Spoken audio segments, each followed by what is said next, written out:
আমার সেই গল্পটা এখনো শেষ হয়নি। শোনো, পাহাড়টা আগেই বলেছি ভালোবেসেছিল মেঘকে, আর মেঘ কিভাবে শুকনো খটখটে পাহাড়টাকে বানিয়ে তুলেছিল ২৬ বছরের ছোকরা, সে তো আগেই শুনেছ। সেদিন ছিল পাহাড়টার জন্মদিন। পাহাড় মেঘকে বললে, আজ তুমি লাল শাড়ি পরে আসবে।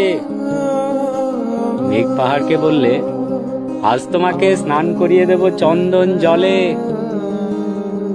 ভালোবাসলে নারীরা হয়ে যায় নরম নদী, আর পুরুষেরা জ্বলন্ত কাঠ। সেইভাবেই মেঘ ছিল পাহাড়ের আলিঙ্গনের আগুনে, পাহাড় ছিল মেঘের ঢেউ জলে। হঠাৎ আকাশ জুড়ে বেজে উঠল ঝড়ের জগঝম্প। ঝাঁকড়া চুল উড়িয়ে ছিনতাইয়ের ভঙ্গি উড়ে এলো এক ঝাঁক হাওয়া। মেঘের আঁচলে টান মেরে বলল, ওঠ ছুরি, তোর বিয়ে।